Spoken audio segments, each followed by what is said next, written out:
गाउँपालिका राष्ट्रिय महासङ्घ नेपाल विश्वभर महामारीको रूपमा रहेको कोरोना भाइरस कोभिड-19 को रोकथाम तथा नियन्त्रणमा सक्रिय भएर लागेको छ। कोभिड-19 को रोकथाम तथा नियन्त्रणका लागि महासङ्घले 460वटै गाउँपालिकाहरू तथा सङ्घीय सरकार र प्रदेश सरकारसँग समन्वय र सहजीकरण गर्ने लगायतका कार्य गरिरहेको गाउँपालिका राष्ट्रिय महासङ्घका अध्यक्ष ओमनारायण श्रेष्ठले बताउनु भएको छ। अहिले मुख्य गरेर सिङ्गो देशको ध्यान यही कोभिड-19ले नै आकर्षित गरिराखेको छ। फेरि हामी जनताको समीपमा नजिकमा रहेको सरकारहरू अहिलेको जुन समस्या पेचिलो छ त्योभन्दा बाहिरी कुरा प्राथमिकता हुनै सक्दैन। त्यसो भएर यही विषयमा कसरी कोरोना सङ्क्रमणबाट जोगिने, कसरी टाढा रहने र त्यसको निम्ति के सजगताहरू अपनाउने र कोरोना सङ्क्रमण भइहाल्यो भने मनोवैज्ञानिक रूपमा सशक्त बनाउँदै त्यसको उपचार पद्धति, उपचार प्रक्रियाको सन्दर्भमा कसरी भूमिका सहजीकरण खेलिदिने, भूमिका निर्वाह गर्ने भन्ने कुरामै अहिले सबै गाउँपालिकाका जनप्रतिनिधिहरूको ध्यान आकर्षित भएको छ। कोभिड-19 को रोकथाम तथा नियन्त्रणमा सबै गाउँपालिकाहरू सक्रियतापूर्वक लागेको बताउँदै गाउँपालिका राष्ट्रिय महासङ्घका अध्यक्ष ओमनारायण श्रेष्ठ विपन्न नागरिकहरूलाई राहत वितरण गरी नागरिकलाई सरल, सहज र प्रभावकारी रूपले स्वास्थ्य सेवा प्रदान गर्ने कार्यमा गाउँपालिकाहरू लागेको बताउनुहुन्छ। मुख्य गरेर अहिलेको चुनौती स्वास्थ्य भएको कारणले स्वास्थ्यमै प्राथमिकता दिनुपर्दछ। हामीले केही ठुला हिजो भन्ने जस्तै महासङ्घले कम्तीमा परिणाममुखी केही प्रोजेक्टहरू पनि गर्नु नै पर्छ। त्यसलाई पनि हामीले छोड्नु हुँदैन। एउटा वर्षमा एउटा उपलब्धिको प्रोजेक्ट पनि हामीले चलाउनु पर्दछ।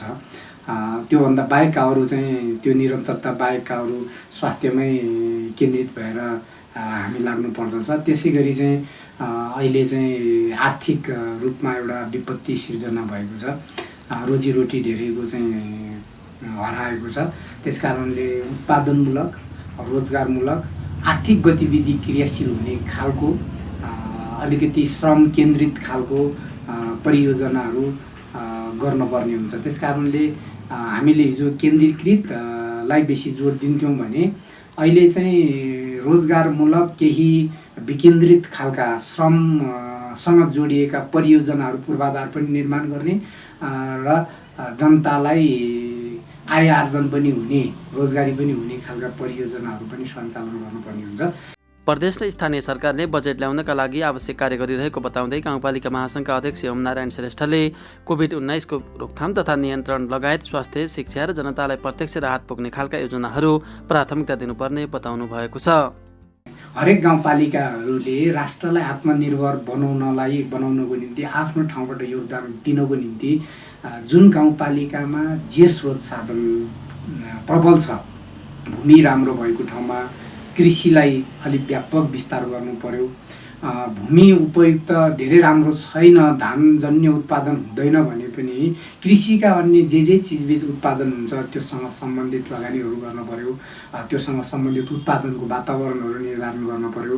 त्यसलाई प्रोत्साहन बनाउनु पर्यो। त्यसलाई कृषकहरूको समूह बनाउनु पर्यो। उत्पादन गरेर मात्रै हुँदैन, त्यो बजारीकरणको निम्ति चाहिँ खरिदको संयन्त्र निर्माण गरिदिनु पर्यो।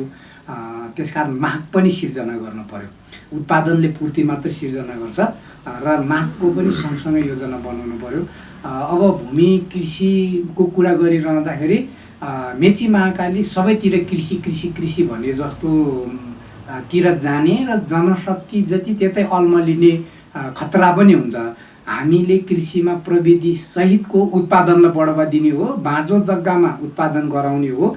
आवश्यकता छ र सम्भावना छ भने सामुदायिक वन र वनका अरू सार्वजनिक जग्गाहरूमा पनि उत्पादनको योजना बनाउने हो। तर सबै जनशक्ति त्यहाँ लाग्ने होइन। त्योभन्दा अलग खाले त्यहाँ पानी हुनसक्छ, त्यहाँ जडीबुटी हुनसक्छ, त्यहाँ जङ्गल वनजन्य उत्पादनहरू हुनसक्छ, त्यहाँ अरू विभिन्न खालेहरू चाहिँ स्रोत साधनमा आधारित घरेलु उद्यमहरूको बारेमा सोच बनाउन पर्ने हुनसक्छ। एक उत्पादन मात्रै होइन।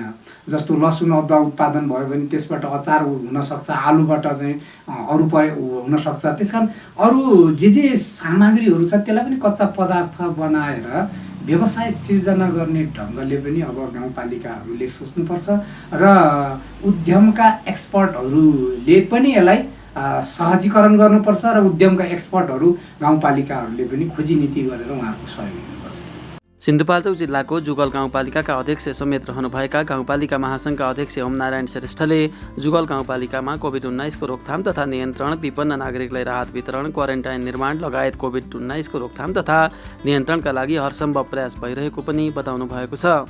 करिब पछिल्लो समयको कुरा हो, जब चाइनामा व्यापक समस्या भयो र अन्त युरोपतिर फैलिन सुरु हुनु लागेको बेलादेखि नै हामीले त्यति बेलादेखि नै विशेष गरेर स्वास्थ्य कर्मीहरू, जुगलमा रहेका स्वास्थ्य कर्मीहरू जसले वडाको इन्चार्ज गर्छ उहाँहरूको बैठक राखेर यो के हो, यसबाट कसरी जोगिनुपर्छ र त्यो त्रासपूर्ण परिस्थितिबाट कसरी मुक्त गर्नुपर्छ, नडराउने तर सजग हुने सिद्धान्त बमोजिम सामग्रीहरू, लिट्रेचरहरू सङ्कलन गरेर विद्यालय मार्फत जनचेतना अभिवृद्धिको अभियानमा हामी लाग्यौँ।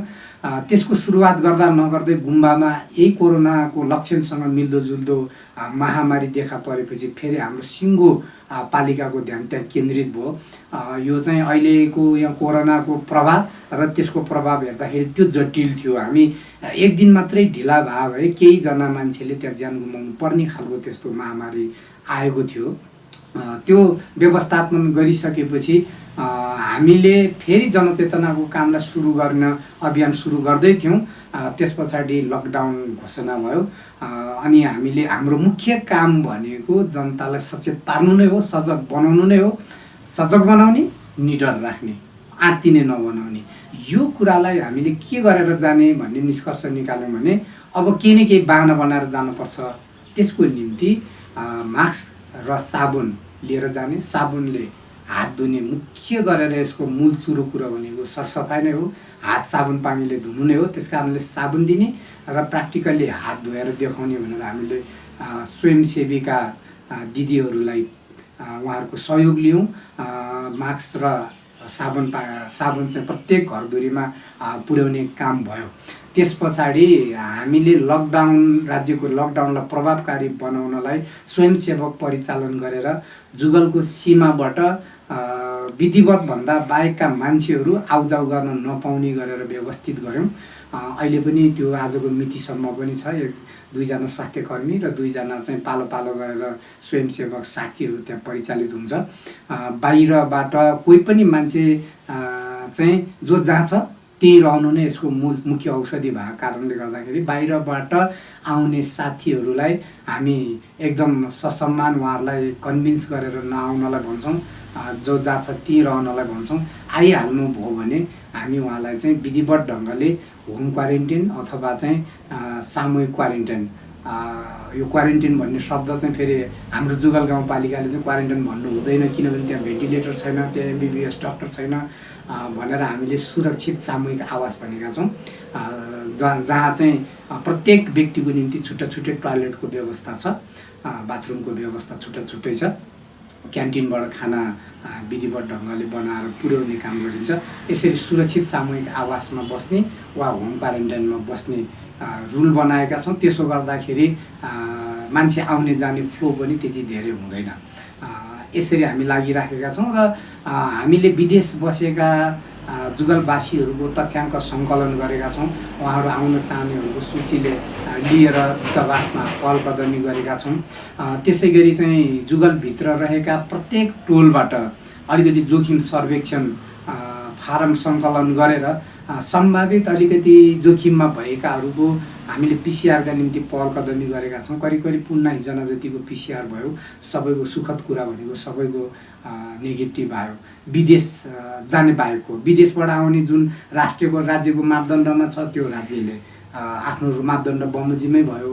त्यस बाहेकको पनि हाम्रो 19 जनाको पिसिआर परीक्षण भयो। हामीले चाहिँ 14 दिन क्वारेन्टाइनमा राखिसकेपछि प्रत्येकको RDT परीक्षण गरेर मात्रै समुदायमा फेरि होम क्वारेन्टाइनमा बस्नुहोस्, सुरक्षित रहनुहोस् भनेर काउन्सिलिङ गरेर छोड्ने गरेका छौँ।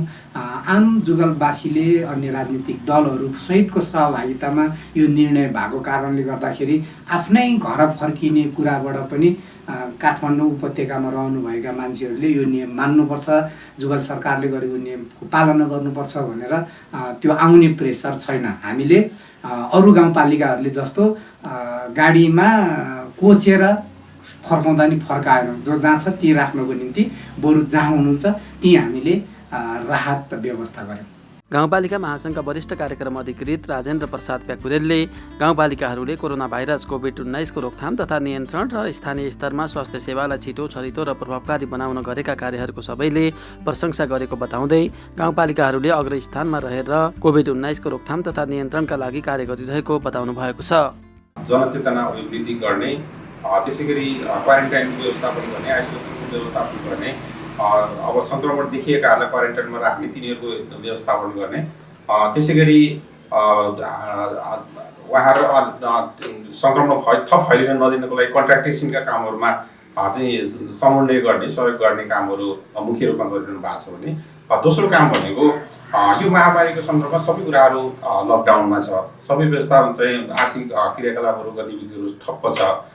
यस सन्दर्भमा जुन दैनिक ज्यालादारी गर्ने मजदुरहरू जो विभिन्न समुदायहरू छन् उनीहरूलाई राहत उपलब्ध गराउने काम चाहिँ तपाईँको स्थानीय तहले अहिले गरिरहेछ। मुख्य गरी दुईवटा काममा छ, केन्द्रित भएर गरिरहनु भएको छ। र अहिले पछिल्लो समयमा अहिले माथिका केन्द्र सरकार, प्रदेश सरकार, विशेष गरी स्थानीय सरकारलाई निर्देशन दिने, चाहिँ अनुरोध गर्ने कुरामा बढी सीमित भएको देखिएको छ भने फ्रन्ट लाइनमा स्थानीय सरकारहरूले नि सबै व्यवस्थापनको कामहरू गरिरहेछन्।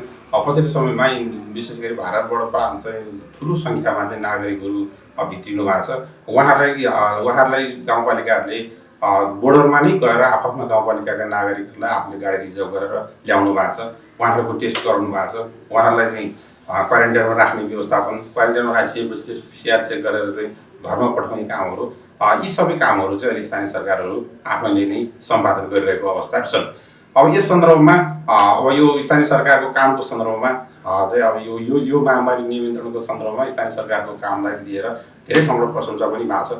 यहाँहरूले सुन्नुहुन्छ आजै मात्रै संसदमा सम्माननीय प्रधानमन्त्रीज्यूबाट सरकारको आगामी वर्षको बजेटको सन्दर्भमा संसदमा उठेका प्रश्नहरूको जवाब दिने क्रममा स्थानीय सरकारहरूले खेलेका भूमिकाहरूप्रति उहाँले उच्च प्रशंसा गर्नुभएको छ र उहाँले अनुरोध पनि गर्नुभएको छ शङ्काकै भरमा स्थानीय तहलाई तुच्छगाली नगर्न उहाँले अरू सबैलाई आह्वान पनि गर्नुभएको छ र उहाँहरूको जुन स्थानीय सरकारले गरिरहेका भूमिकाप्रति सङ्घीय मामिला मन्त्रीले हिजो मात्रै संसदको जवाफ दिँदा उहाँले पनि सही कुरा दोहोऱ्याउनु भएको छ र सबै क्षेत्रबाट अहिले स्थानीय तहले गरेका कामहरूको प्रशंसाको मूल्याङ्कन पनि भएको छ, त्यसको सकारात्मक मूल्याङ्कन भएको छ।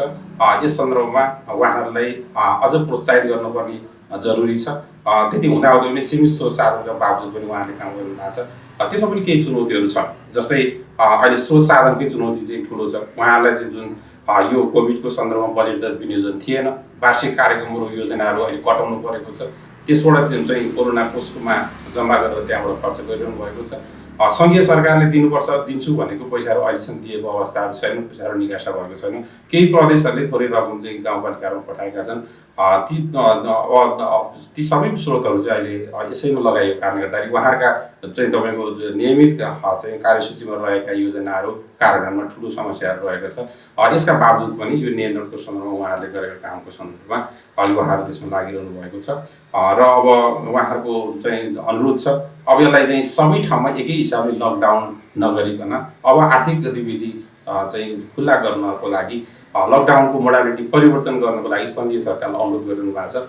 चाहिँ 21 गते नै स्थानीय तहका सङ्घ महासङ्घका नेतृत्व अध्यक्ष महासचिवहरू उहाँहरू सम्माननीय प्रधानमन्त्रीसँग बालुवाटारमा भेटघाटमा जानुभएको छ र उहाँहरूले त्यसलाई अनुरोध गर्नुभएको छ। स्थानीय स्रोत चाहिँ स्थानीयमा स्रोत साधनहरू चाहिँ पठाउने कुराहरू, PCR को चाहिँ चेक गर्नलाई चाहिँ यसको रफ्तार बढाउनु पर्ने कुराहरू, त्यसै गरी सङ्घले आर्थिक सहयोग चाहिँ आर्थिक निकासा गरेर कोष चाहिँ अलिक सबल बनाउनको लागि स्थानीय तहलाई सहयोग गर्नको लागि उहाँले अनुरोध गर्नुभएको छ। सम्माननीय प्रधानमन्त्रीले त्यसलाई सकारात्मक रूपमा लिनुभएको छ। कोरोना भाइरसको रोकथाम तथा नियन्त्रणका साथै गाउँपालिकाहरू आगामी आर्थिक वर्षका लागि योजना छनौट तथा बजेट निर्माणमा लागि परेको बताउँदै गाउँपालिका महासङ्घका वरिष्ठ कार्यक्रम अधिकृत राजेन्द्र प्रसाद प्याकुरेलले गाउँपालिकाहरूलाई योजना छनौट तथा बजेट निर्माणमा सहयोग पुगोस् भनेर महासङ्घले भर्चुअल रूपमा सरकारी पदाधिकारीहरू, विज्ञहरू र जनप्रतिनिधिहरूसँग छलफल कार्यक्रम गरिरहेको पनि बताउनु भएको छ। पछिल्लो समयमा गाउँपालिकाहरूको आगामी योजना तथा नीति र बजेट प्रभावकारी बनोस् भन्ने कोडबाट एउटा अभियान सुरु गरेका छौँ। जस्तो अहिले अब प्रत्यक्ष रूपमा सहभागी भएर कार्यक्रम गर्ने अवस्था छैन। अब अहिले हामी भर्चुअल मिटिङ मार्फतै चाहिँ अब सूचनाहरू सन्देशहरू आदान प्रदान गर्ने छलफल गर्ने क्रम बढेको छ। हामीले गएको 2-3 दिन अगाडिदेखि सबै 460वटै गाउँपालिकालाई 22वटा क्लस्टरमा बाँडेका छौँ। प्रत्येक गाउँपालिकाबाट अध्यक्ष, उपाध्यक्ष, प्रमुख प्रशासनिक अधिकृत र विशेष गरी योजना हेर्ने अधिकृतहरूलाई उक्त भर्चुअल मिटिङमा सहभागी हुनुको लागि हामीले अनुरोध गरेका छौँ। यसरी हेर्दा हामीले 22वटा क्लस्टरमा एउटा गाउँपालिकाबाट 3 जना 4 जनाको दरले त्यो कार्यक्रममा सहभागी गराएका छौँ र हामीले करिब 2 देखि 2.5 घन्टाको त्यो कार्यक्रममा यो क्षेत्रका केही विज्ञहरूले आफ्नो कार्यपत्रहरू आफ्नो प्रस्तुतिकरण राख्नुहुनेछ। त्यो भनेको गाउँपालिकाहरूले अबको सन्दर्भमा कस्ता कुराहरूमा योजनाहरूमा केन्द्रित हुनुपर्छ, अबको योजना तर्जुमाको मोडालिटी किन चेन्ज गर्नुपर्छ र हामीले अबको प्राथमिकता परिवर्तन भएको छ, यो प्राथमिकता परिवर्तन भएको कुराहरूलाई उहाँलाई अनुभूत गराउने गरी उहाँहरूले चाहिँ सहजीकरण गर्नुभएको छ। त्यसै गरी सङ्घीय मामिला तथा सामान्य प्रशासन मन्त्रालयले एउटा स्थानीय तहको सम्पर्क मन्त्रालयको हिसाबले, एउटा अभिभावक मन्त्रालयको हिसाबले उसले दिनुपर्ने म्यासेज, उसले दिनुपर्ने सन्देशहरू चाहिँ हामीले त्यही कार्यक्रम मार्फत चाहिँ दिएका छौँ। त्यसै गरी सम्बन्धित प्रदेश सरकारबाट माननीय मुख्यमन्त्रीज्यूहरू सहभागी हुनुभएको छ, मन्त्रीज्यूहरू सहभागी हुनुभएको छ, राष्ट्रिय योजना आयोगका माननीय उपाध्यक्षज्यू चाहिँ सदस्यहरू, त्यस्तै प्रदेश नीति तथा योजना आयोगका सदस्यहरूको त्यसमा सहभागिता रहेको छ। यसरी हेर्दाखेरि महासङ्घले एउटा चाहिँ निश्चित एउटा फ्रेमवर्कमा तयार गरेको यो कार्यक्रम मार्फत सङ्घका नीति कार्यक्रमहरू को सन्दर्भमा स्थानीय तहले अवलम्बन गर्नुपर्ने नीति तथा कार्यक्रमको सन्दर्भमा, त्यस्तै प्रदेशले तय गरेको नीति तथा कार्यक्रम सन्दर्भमा स्थानीय तहले कसरी जानुपर्छ भन्ने सन्दर्भमा यी सबै म्यासेजहरू एकैपटक गाउँपालिकामा पुगोस्, त्यहाँको निर्णयकर्ताहरूमा पुगोस्, नेतृत्वकर्ताहरूमा पुगोस् भनेर हामीले एउटा चाहिँ कार्यक्रम गरेका छौँ। आजसम्म हामीले 10वटा क्लस्टरमा त्यो काम पनि कार्यक्रम गरि पनि सकेका छौँ। अब हामी चाहिँ क्रमशः 1 गते 2 गतेभित्र यो सबै 460वटै गाउँपालिकाभित्र हामी गाउँपालिकाहरूका नेतृत्वकर्ताहरूसँग चाहिँ हामी यो म्यासेज पुर्याउने र उहाँहरूसँगै उहाँहरूका समस्याहरू, उहाँहरूले भोगिरहेका समस्याहरूको सन्दर्भमा सङ्घीय सरकार र प्रदेश सरकारलाई ध्यानाकर्षण गराउने र प्रदेश सरकार र सङ्घीय सरकारको प्रतिबद्धता लिने कामहरू पनि अहिले हामीले गरिरहेका छौँ। एउटा यो बाटो भयो। अर्को बाटो भनेको हामीले यो अनुभव आदान प्रदान गर्ने सन्दर्भमा अहिले हामीले के गरिरहेका छौँ भने स्थानीय सरकारको निर्वाचन भएको 3 वर्ष पुग्यो। पहिलो र दोस्रो चरणको निर्वाचन भएको 3 वर्ष भयो। प्रदेश नम्बर 2 को असोजमा भएको थियो। समग्रमा तपाईँको 3 वर्ष पुगेको उपलक्ष्यमा स्थानीय सरकारका 3 वर्ष भनेर हामीले एउटा चाहिँ विशेषाङ्क पनि प्रकाशन गर्न लागेका छौँ। त्यहाँ चाहिँ हामीले स्थानीय सरकारले अहिलेसम्म गरेका राम्रा र अनुकरणीय कामहरू के भए त होइन, यी कुराहरूको हामीले कलेक्सन गर्दैछौँ र त्यसको पनि हामी सेयरिङ गरिरहेछौँ। अहिले कोही गाउँपालिकाले यसरी काम गर्नुभएको छ, तपाईँहरूले यसलाई कसरी लैजान सक्नुहुन्छ। जस्तो अहिले चाहिँ नेपाल सरकारको नीति तथा कार्यक्रममा भूमि ब्याङ्कको अहिले 300वटा स्थानीय सरकारमा भूमि ब्याङ्क स्थापना गर्ने कार्यक्रम आएको छ, जुन हाम्रो पहिल्यै केही गाउँपालिकाहरूले गरिसक्नु भएको थियो होइन। त्यही मोडल चाहिँ अहिले सङ्घीय सरकारले रेप्लिकेट पनि गरेको छ, सबैतिर लैजाने मोडल बनेको छ। भनेपछि यस्ता नमुना कामहरू जो चाहिँ हामीले गरेका राम्रा कामहरूको प्रचार प्रसारले त्यसले सङ्घका पनि नीति कार्यक्रम बन्दो रहेछ को लागि सन्दर्भ बन्दो रहेछ, प्रदेशलाई पनि नीति कार्यक्रमको सन्दर्भ बन्दो रहेछ। हो यस्ता चाहिँ इनोभेटिभ कामहरूको अनुभव आदान प्रदान गर्ने काम पनि त्यही बैठकबाट हामीले गरिरहेका छौँ, जसले गर्दाखेरि एकले गरेको राम्रो कुराहरू सिकेर अरू गाउँपालिकाले आफ्नो नीति कार्यक्रम बजेट बनाउनलाई चाहिँ त्यसलाई उहाँहरू चाहिँ सन्दर्भ सामग्री बनोस्, त्यसलाई उत्प्रेरणा गरोस् भन्ने चाहिँ हामीले अपेक्षा गरेका छौँ। र यो बैठकबाट उहाँहरू पनि हामीलाई यसले निकै फाइदा गरेको छ र हाम्रो कार्यक्रम नीति बनाउने सन्दर्भमा यसले चाहिँ प्राथमिकता पाउनेछ। यहाँहरू दिएका सुझावहरूलाई हामीले सकेसम्म समावेश गर्नेछौँ र प्रभावकारी नीति कार्यक्रम बनाउनलाई हामीलाई यसले फाइदा पुग्नेछ भन्ने कुराहरू उहाँहरूले पनि अनुभूति गर्नुभएको छ। यसै गरी हामीले अहिले जुन चाहिँ टेक्नोलोजीहरू छ, इन्फर्मेसन टेक्नोलोजीको प्रयोगबाट नै हामी कसरी गाउँपालिकासँग जोडिने भन्ने कामहरू नै हामीले गरिरहेका छौँ र गाउँपालिकासँग जोडिँदाखेरि सङ्घ र प्रदेशलाई सँगै जोडाउने कामहरू पनि समन्वय गराउने कामको पुलको माध्यम बन्ने काम चाहिँ हामीले गरिरहेका छौँ। गाउँपालिका महासङ्घका प्रशासन तथा वित्त अधिकृत भुवन लोहारले गाउँपालिकाहरूलाई कोरोना भाइरसको रोकथाम तथा नियन्त्रणका लागि आवश्यक समन्वय गर्ने, योजना निर्माण तथा बजेट निर्माणमा गाउँपालिकाका पदाधिकारीहरू लगायत सरोकारवालाहरूसँग भर्चुअल बैठक गरेर छलफल कार्यक्रम मार्फत सहयोग पुर्याइरहेको बताउनु भएको छ। गाउँपालिका राष्ट्रिय महासङ्घले गाउँपालिकाहरूलाई सहजीकरण गर्ने सम्बन्धमा अहिले अब गाउँपालिकाहरू आगामी आर्थिक वर्षको बजेट तथा नीति कार्यक्रम बनाउनमा व्यस्त हुनुहुन्छ। यही सन्दर्भलाई जोडेर हामीले अहिले जुन एउटा उत्पन्न परिस्थिति छ त्यसमा हामी प्रत्यक्ष रूपमा गाउँपालिकाहरूमा जान नपाइरहेका छौँ र यही सन्दर्भलाई जोडेर एउटा हामीले यो इन्टरनेट मार्फत भर्चुअल मिटिङ गरेर यसमा चाहिँ अब स्थानीय गाउँपालिकाहरूलाई चाहिँ के कस्ता नीति योजना र कार्यक्रमहरू आवश्यक छन् यो कोभिड-19 को सन्दर्भमा यसलाई मुख्य रूपमा एउटा स्वास्थ्य र रोजगारी अनि कृषिसँग सम्बन्धित के कस्ता कार्यक्रमहरू ल्याउन सकिन्छ भनेर हामीले यो क्षेत्रका विषयविज्ञहरूलाई राखेर एउटा भर्चुअल मिटिङ सुरुवात गरेका छौँ, जुन हामीले अब आजको मितिसम्म 4वटा प्रदेशमा हाम्रो सम्पन्न भइसकेको छ र यही जेठभित्र हामीले सम्पूर्ण प्रदेशमा 460वटै गाउँपालिकामा हामीले सम्पन्न गर्ने लक्ष्य लिएका छौँ। यो सङ्घ सरकारबाट पनि सङ्घीय मामला तथा सामान्य प्रशासन मन्त्रालयको वरिष्ठ अधिकृत सरहरूले उहाँले अब यो स्थानीय गाउँपालिकाहरूलाई अहिलेको सन्दर्भमा के कस्ता नीति योजना र कार्यक्रमहरू आवश्यक हुन सक्छन् भनेर प्रमुख प्रशासकीय अधिकृतज्यूहरूलाई प्रत्यक्ष रूपमा परामर्श गरिरहनु भएको छ यो बैठक मार्फत। र हामीले यो बैठक मार्फत स्थानीय जनप्रतिनिधिहरूले पनि आफूलाई धेरै अब बजेट तथा नीति कार्यक्रम बनाउने सन्दर्भमा धेरै नै सहयोग भएको चाहिँ अपेक्षा हामीले लिएका छौँ र उहाँहरूले धेरै नै सहजता भएको महसुस गर्नुभएको छ। गाउँपालिका महासङ्घको लेखा प्रणालीलाई व्यवस्थित बनाइएको महासङ्घका प्रशासन तथा वित्त अधिकृत भुवन लोहारको भनाइरहेको छ। गाउँपालिका राष्ट्रिय महासङ्घको लेखा प्रणाली भनेको नेपाल सरकारद्वारा स्वीकृत र स्थापित लेखा प्रणाली नै हो। हालाकि हामीसँग धेरै ठुलो मात्रामा बजेट हुँदैन। हामीसँग अब सदस्य गाउँपालिकाहरूबाट प्राप्त सदस्यता शुल्क नै हाम्रो एउटा मुख्य बजेटको स्रोत हो, जसबाट गाउँपालिका राष्ट्रिय महासङ्घले आफ्ना नियमित गतिविधिहरू आफ्ना नियमित प्रशासनिक खर्चहरू सञ्चालन गर्दछ, जुन हामीले प्रत्येक वर्षको अन्तिम चौमासिकमा आफ्ना सदस्य गाउँपालिकाहरूलाई चाहिँ सदस्यता शुल्क प्राप्तिको लागि आह्वान गर्छौँ र यहीबाट गाउँपालिका राष्ट्रिय महासङ्घको नियमित खर्च र प्रशासनिक खर्च चलिरहेको छ। सङ्घीय मामिला तथा सामान्य प्रशासन मन्त्रालय विश्वभर महामारीको रूपमा रहेको कोरोना भाइरस कोभिड-19 को रोकथाम तथा नियन्त्रणमा सक्रियतापूर्वक लागेको छ। मन्त्रालयले कोभिड-19 को रोकथाम तथा नियन्त्रणका लागि प्रदेश सरकार र स्थानीय तहहरूसँग समन्वय र सहजीकरण गर्ने कार्य गरिरहेको मन्त्रालयका सहसचिव वसन्त अधिकारीले बताउनु भएको छ।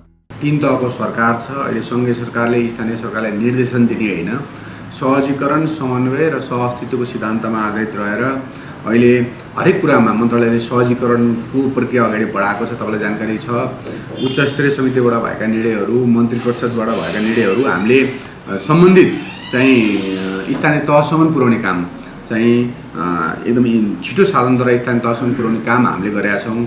त्यसै गरिकन यो स्थानीय तहबाट भएका काम कारबाहीहरूलाई रिपोर्टिङ सिस्टम हाम्रो crisis management information system CMIS छ।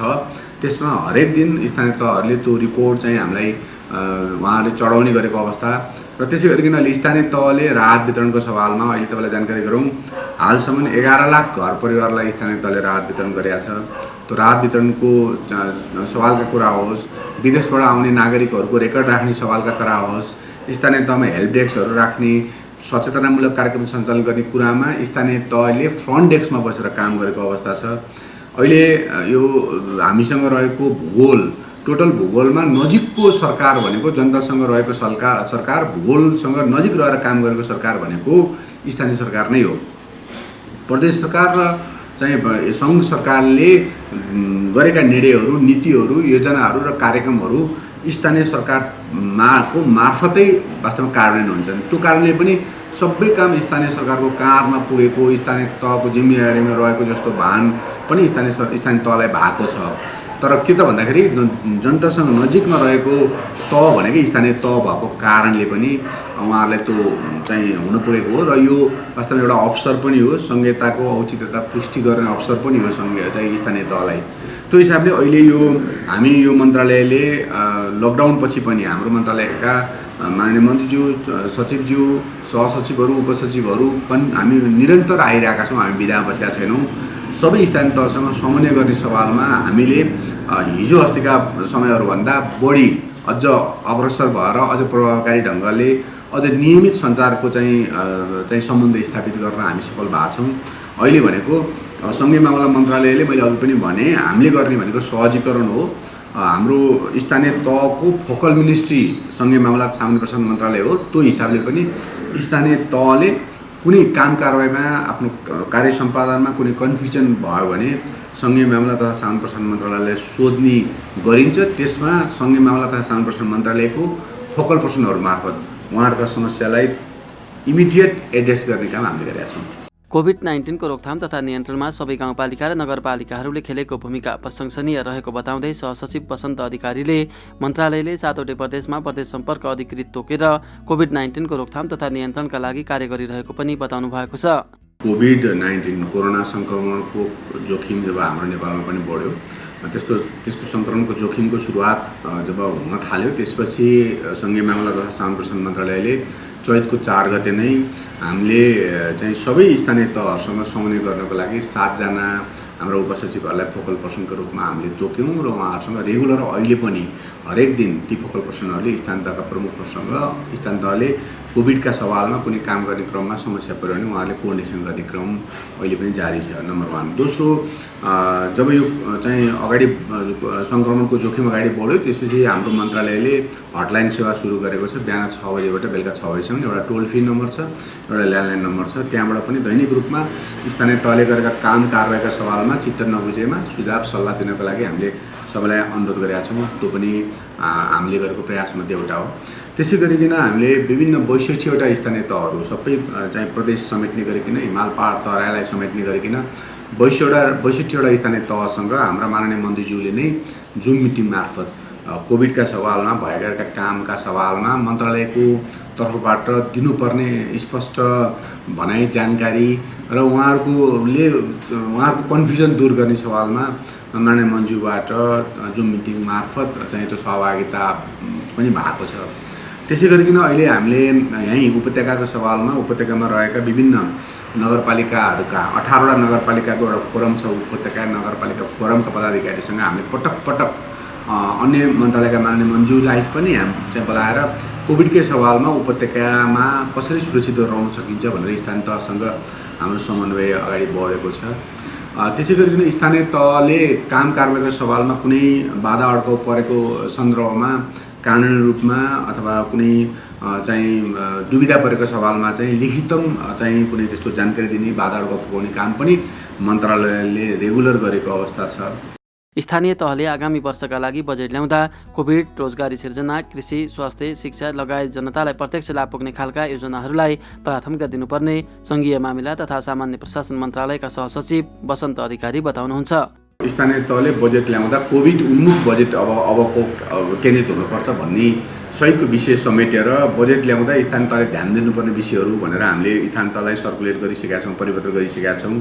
त्यो विषयमा विशेष गरिकन हाम्रा अबको भनेको रोजगारी सिर्जना गर्ने, कृषिमा चाहिँ अलिकति आबद्ध हुने, त्यहाँ चाहिँ आय आर्जनसँग सम्बन्धित विषयवस्तुहरू, कोभिडको जोखिमबाट न्यूनीकरण हुने विषयवस्तुहरू, स्वास्थ्यका विषयहरूमा ध्यान दिने विषयहरू भन्ने मतलब त्यहाँ अहिले कोभिड उन्मुख बजेट निर्माण गर्ने सवालमा नेपाल सरकारको बजेट तथा नीति तथा कार्यक्रममा उल्लेख भएका विषयवस्तुहरूलाई समेत समेटेर सङ्घीय मामला तथा सामान्य प्रशासन मन्त्रालयले सबै 753वटै स्थानीय तहलाई बजेट ल्याउँदा यी विषयहरू समेटेर चाहिँ बजेट ल्याउनु भनेर हामीले जानकारी गराइसकेका छौँ। त्यो कुरो हाम्रो वेबसाइटमा पनि छ।